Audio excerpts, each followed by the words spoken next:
इस आवागमन के चक्र से हम छूट सके, परमात्मा को हम जान सके, परमात्मा को पहचान सके।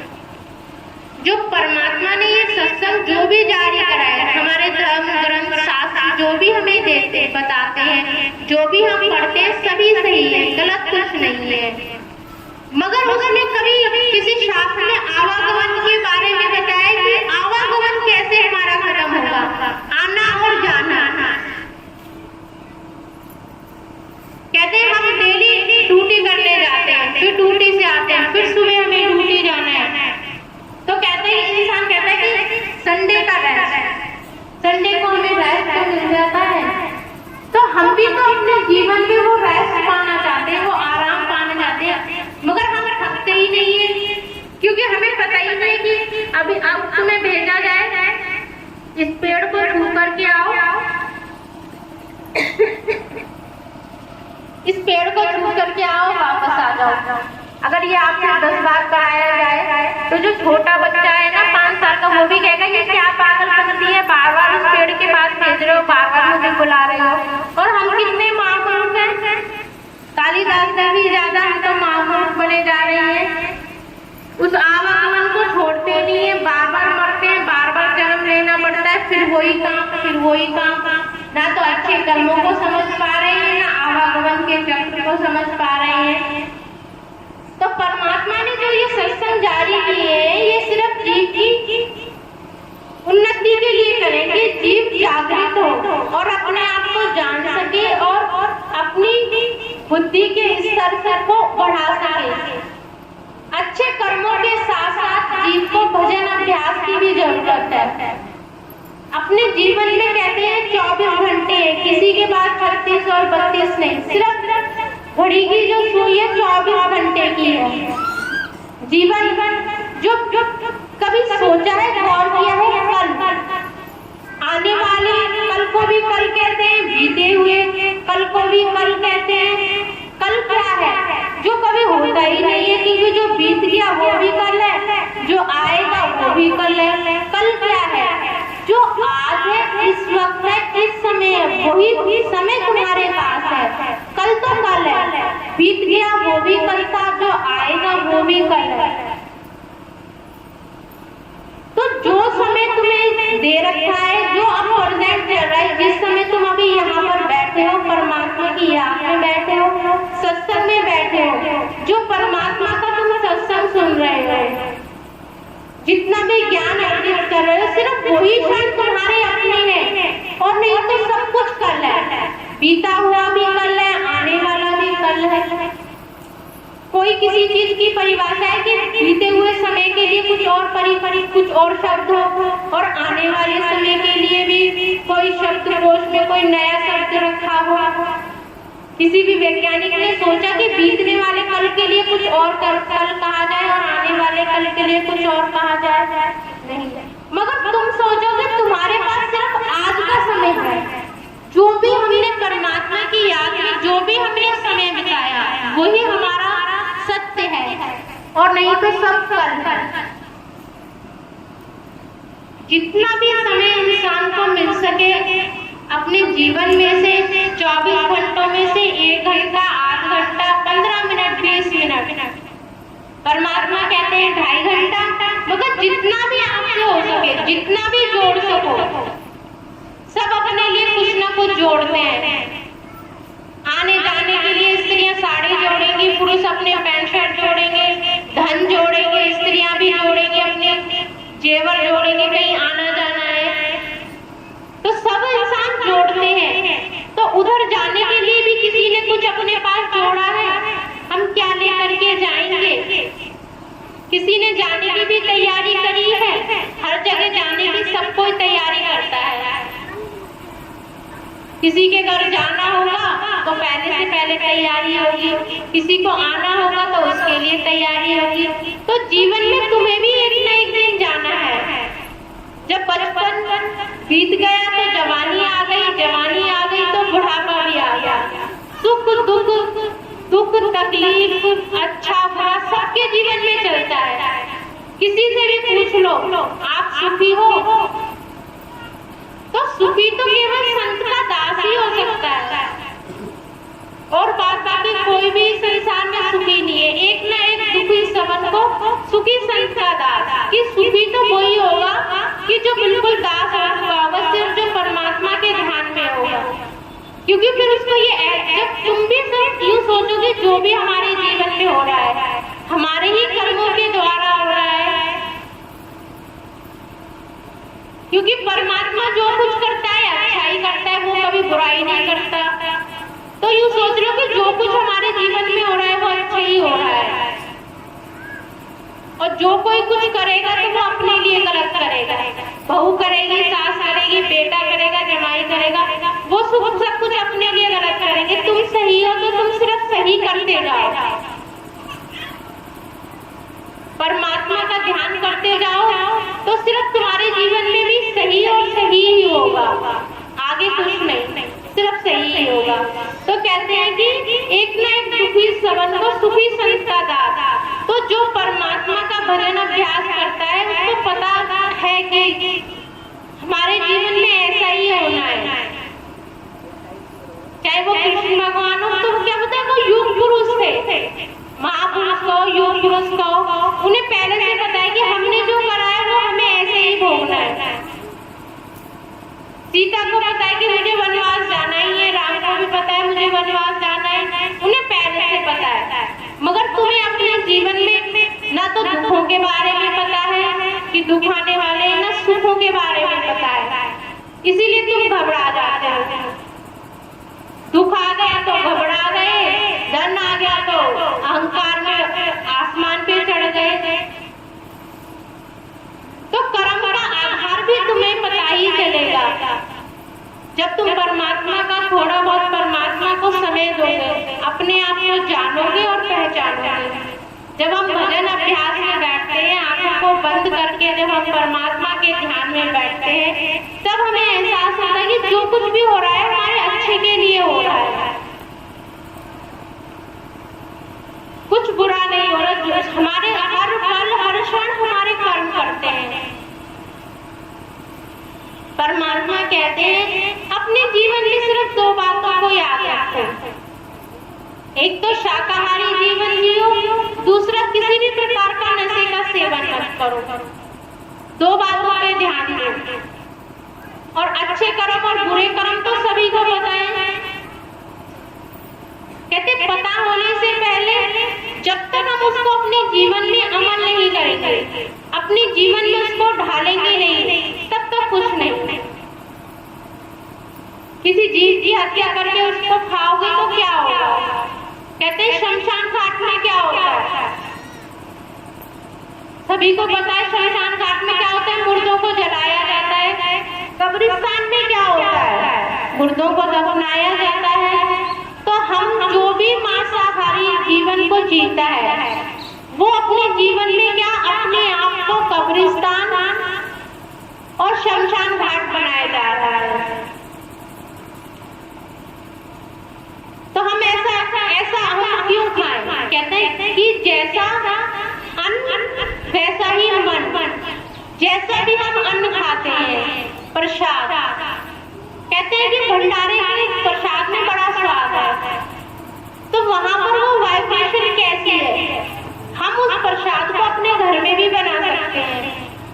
सिर्फ अब हम यहाँ पर बैठे हैं, हमने भजन करा, परमात्मा का यहाँ पे सिमरन हो रहा है, जहाँ पर भी गंगा जल तो वो भी है, मगर वो गंगा जल वो पवित्र कैसे हो जाता है कि वहाँ पर हमेशा आरती हो रही है, पूजा हो रही है, परमात्मा का ध्यान हो रहा है, सब कुछ हो रहा है, तो वो गंगा जल बन गया।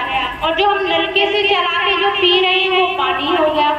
यदि उस नलके से चलाए हुए पानी को भी हम अपने हाथ में रखकर, गिलास पर रखकर उसमें परमात्मा की वाइब्रेशन, परमात्मा का हम वो ध्यान कर ले, तो वो पानी भी गंगा जल ही बन जाएगा। जो हम घर में खाना खा रहे हैं, खाना बना रहे हैं, और क्या मेरी सास ने ऐसा कहा, मुझे उसके लिए रोटी बनानी है, सास बना रही तो बहू ने ऐसा कहा, पड़ोसी ने ऐसा कहा। तो जो मन के अंदर चल रहा है वही खाने के अंदर आ रहा है। और जो खाना हम परोसेंगे उस खाने वाले के अंदर भी वही चीज आएगी। तो जब हम नफरत घोल के बना रहे हैं, कभी ऐसे में नमक ज्यादा होता है, कभी मिर्च कम हो गई, कभी खाने में स्वाद नहीं आया, कैसे?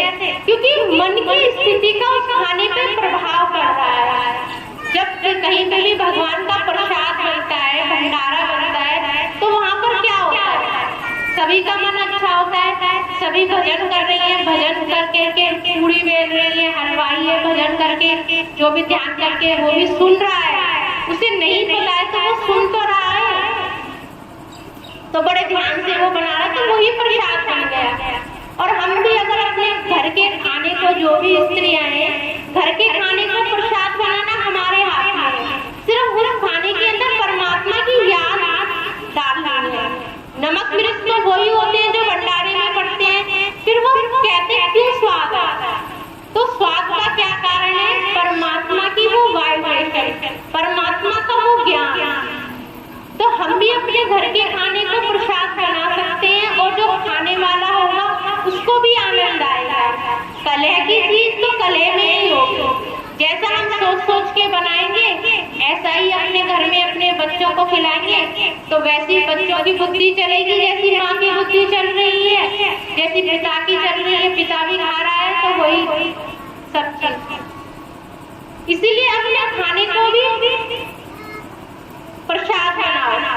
कहते हैं जैसा अन्न, कहते हैं जैसा हम मन होता है हमारा, अन्न भी वैसा ही बन जाता है। तो अपने खाने को प्रसाद बनाओ, मन की स्थिति से खाने को भी प्रसाद बना दो।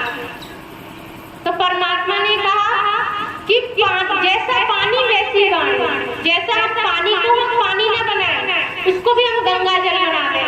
हम बहुत दूर से गंगा जल लाके अपने घर में रखते हैं, गंगा जल, और गंगा जल को बड़ी क्रोध में किसी को दे दे, ले जा भाड़ में बोल देते हैं, जो भी अपशब्द होते हैं ले। फिर किसी को खिला रहे हैं, ले थोड़ा ही है पी ले। जो भी मन की स्थिति है, तो वो गंगा जल को भी क्या पानी बना देंगे, और हम पानी को भी गंगा जल बना लेंगे, सिर्फ परमात्मा की याद से। जहाँ पे भी परमात्मा की याद होगी वो वही चीज बन जाएगी। घर का खाना प्रसाद, घर का जल गंगा जल। और हम कैसे बन जाएंगे? जब हम जल को गंगा जल बना रहे हैं, खाने को प्रसाद बना रहे हैं, तो हम कैसे बनेंगे? हम भी तो अच्छे बनेंगे ना। जब अच्छी अच्छी बातें सोचेंगे, अच्छा अच्छा सब कुछ करेंगे, तो हमें भी तो परिवर्तन आएगा। तो अपने आप को परिवर्तन करो, अपने आप को जीवन में पूरा परिवर्तन लाओ। तो परमात्मा ने कहा कि एक तो शाकाहारी जीवन जियो, दूसरा किसी भी प्रकार के नशे का सेवन मत करो। सेवन मत करो मतलब कि मनुष्य को कहा था कि सेवन मत करो, तो वो स्वयं अपने आप सेवन नहीं करेगा, वो अपने कर्मों को समाप्त करेगा। मगर यदि वही सेवन वो दूसरों को करा रहा है, चाहे वो गुटखा है, तम्बाकू है, या फिर वो शराब है, वो जो खुद तो नहीं कर रहा है, वो दूसरों को करा रहा है, तो अपने आप ना करने के लिए तो एक कर्म कटा, मगर इतने लोगों को कराने के लिए उसके पास कितने कर्म इकट्ठे हो गए। स्वयं ने नहीं करा तो अपने कर्म समाप्त, मगर दूसरों को करा रहा है तो दूसरों के कर्म अपने ऊपर ले रहे हैं। तो ना करने से और कराना कितना ज्यादा है, मगर हम सोचते नहीं हैं। एक दुकानदार है, वो खुद तो खा नहीं रहा है, मगर बेच रहा है, दूसरों को खिला रहा है, तो खुद नहीं खा रहा है मगर दूसरों को खिला रहा है, तो दूसरों को खिला रहा है, तो उसके कर्म तो उसी के ऊपर आएंगे। मगर वो क्या सोच रहा है, मैं तो संतुष्ट हूँ, मेरे पास इतना धन आ रहा है कि मेरे करने से आ रहा है। जैसे कि बहुत ही छोटी सी कहानी है, एक गाय जंगल में फंसी है, एक व्यक्ति आया, गाय के ऊपर पैर रखा और आगे चला गया। उसको एक धन की थैली मिल गई, वो बड़ा बड़ा खुश कि मुझे तो धन मिल गया। अब एक बूढ़ा व्यक्ति आया, उसने कहा ये गाय तो फंसी हुई है दलदल में, उसने बड़ी रस्सी डाली, बड़ा कुछ करा और उस गाय को बड़ी मुश्किल से निकाला, और गाय को गई मगर स्वयं दलदल में गिर गया। उसने परमात्मा से कहा, परमात्मा यही तुम्हारा न्याय है कि मैंने इसको बचाया तो मुझे तो दलदल में गिरना पड़ा, और वो उसके ऊपर पैर रख के गया तो उसको धन की पोटली। परमात्मा ने कहा, मेरा न्याय सर्वोपरि है, तुझे क्या पता तेरे साथ क्या होना था, तू अभी दलदल में केवल गिरा है, हमारा नहीं। तेरा तो दलदल में गिरने से तेरी मृत्यु निश्चित थी, मगर जिस रस्सी से तूने गाय को निकाला है उसी रस्सी से देख तू स्वयं भी निकलने वाला है। गाय पेड़ के चक्कर काटने लगी तो वो रस्सी खींचने लगी, तो वो बूढ़ा व्यक्ति भी उस रस्सी से खींच करके दलदल से बाहर निकल गया। और देख वो जो चोर गया है, जो वो व्यक्ति गया है ना, नीचे देख क्या है, खोद इसको देखा तो उसमें धन का मटका रखा हुआ था। तो उसने कहा इसको जो धन की पोटली मिली है ना, इसने गलत काम करा कि गाय के ऊपर पैर रख करके चला गया, तो इसकी ठोकर लगनी थी मटके से, तो उसको मटका मिलना था, मगर इसे एक छोटी सी पोटली मिली। मगर क्या उस व्यक्ति को पता नहीं है, ऐसी उस दुकानदार को नहीं पता, बेचने वाले को नहीं पता कि मुझे 10 के 100 नहीं 1000 मिले थे, मगर वो तो 100 भी खुश है क्योंकि उसको तो पता ही नहीं है मुझे कितना मिलना था। वो तो सोच रहा है मुझे बेचने से केवल मुनाफा हो रहा है, तो वो तो 10 के 100 लेने में खुश है। मगर परमात्मा को तो पता है उसको 100 नहीं, उसको तो 1000 मिलने हैं, मगर वो तो उस चोर की तरह खुश है। क्योंकि हमारे जीवन में जो हो रहा है उसमें खुश है, हमें अपने आगे भी नहीं पता है। जरा सा हमें दुख मिलता है तो हम कहते हैं उस बूढ़े व्यक्ति की तरह मैं दलदल में गिर गया, अरे तेरी तो आज निश्चित मृत्यु थी, मगर तूने गाय को बचाया तो गाय ने उल्टा तुझको बचा लिया। तो इसीलिए परमात्मा ने 2 बातें कही है कि शाकाहारी जीवन जियो और किसी भी नशे का सेवन मत करो, ना तो करो और मत करवाओ। मगर कहते हैं जीवन चल रहा है, दुकानदार बेच रहा है, खरीदने वाले खा रहे हैं, सबको पता है। जो भी नशे का सेवन करता है, कोई तम्बाकू करता है, तम्बाकू के नशे का मंजन करता है, सबको पता है गलत है। पेपर में लिखा रहता है गुटखा खाना कैंसर हो जाएगा, सिगरेट धूम्रपान करने से ये हो जाएगा, शराब पीने से ये हो जाएगा, सबको पता है। मगर वो कैसे पता है, क्या पता है? जब तक तुम उसको अपने जीवन में अमल नहीं कर रहे हो, अपने जीवन में लागू नहीं, तो पता होने से क्या है? पता तो सबको बहुत है, बहू को भी पता है सास की सेवा करनी, मगर वो नहीं कर रही है। आपको भी पता है कि गुटखा खाना, बीड़ी पीना और शराब पीना गलत है, मगर आप भी खा रहे हो, तो पता होने से क्या है? सत्संग क्या बताना थोड़ी ना चाहता है, पता तो आपको पहले से ऑलरेडी है, सबको सब कुछ पता है, मगर सत्संग में बार-बार समझाना क्या है? जैसे कालिदास जी ने कहा रस्सी का तो सबको पता है, रस्सी तो पानी में जाएगी, खींच के लाएगी, मगर उस पत्थर को तो देखो उसके निशान पड़ चुके हैं। तो तुम्हारे जीवन में उस सत्संग के निशान कब पड़ेंगे? जब बहुएं अपनी सास की सेवा करेंगी, आप लोग जो भी नशे का सेवन करते हो तुम छोड़ोगे, तब तो तुम्हारे जीवन में उस कहते परमात्मा रूपी रस्सी का कुछ असर पड़ेगा। जब पत्थर पे निशान पड़ गए तो तुम्हारा हृदय, तुम्हारा जीवन, तुम्हारा तो बहुत कॉमन है, तो पता होने से कुछ नहीं होता है, पता तो सबको बहुत कुछ है।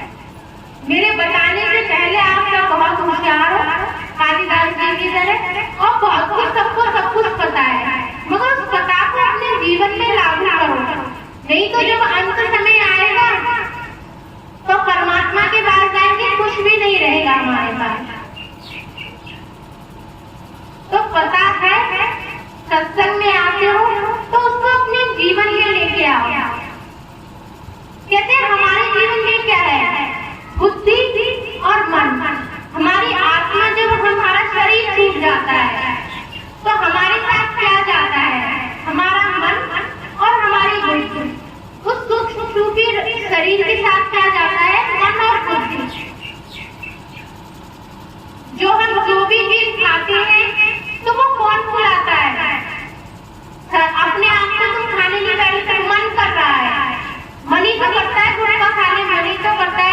कि बीड़ी पी ले। मनी तो कहता है आराम से सो जाए, सास की सेवा तो फिर बात में कर लेंगे। क्या बीड़ी है बस मुझे ही करनी है, दूसरी भी तो वो कर लेगी। तो ये मनी तो कहता है तुम्हारा, तो इस मन को समझाना। मनी तो कहता है सो जाओ, भजन मत करो। सिर्फ मन को समझाना है अपने जीवन में, और कुछ नहीं है।